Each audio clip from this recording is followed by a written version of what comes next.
Good breaking news to all residents of the UAE that are on overstay and have accumulated fines because of overstay.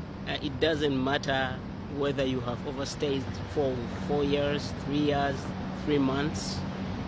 The UAE has announced amnesty for the year 2024 starting on September 1st, 2024.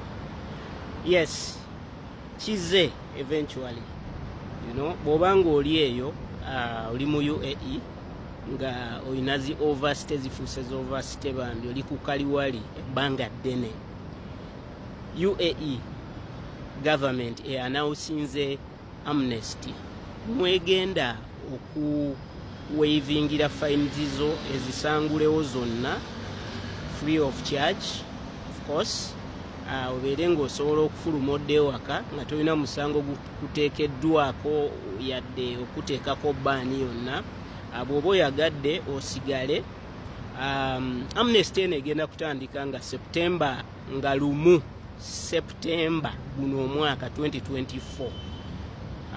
Oba olina okwetegeka ne passport yo gye weetaaga okuba nayo ready okugenda ku bifo ebinaaba birangirirwa very soon.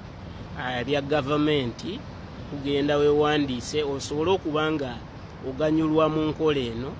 Enkola eno nno kinajjukirwa yakoma okubaawo mu 2018 nga ggwako.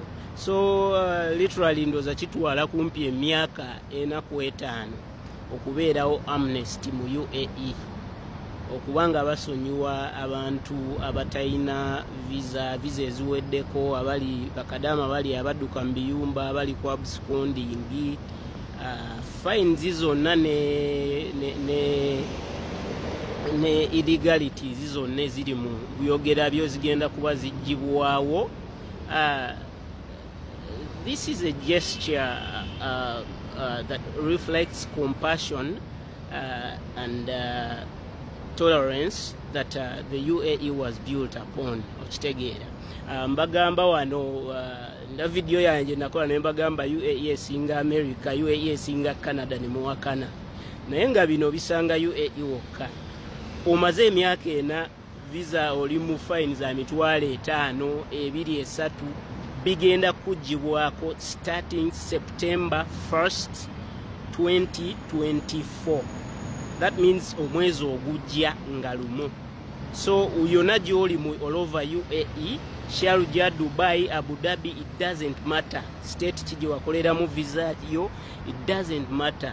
Penalty chizolina mu za visa na chi zonna zigenda kuba zikugibwako free of charge. Kino kikolebwa buli after every 5 years naye nga tekibeera assured. It's a chance.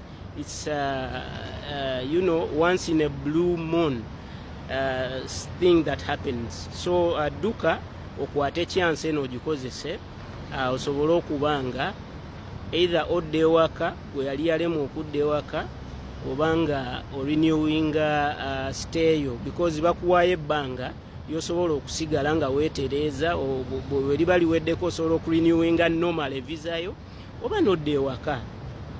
Yes, so bantu bange mweyongera okugoberera channel yaffe Nganzi nga tubawa amawulire ag'oki era agayamba. Keep luck and stay blessed.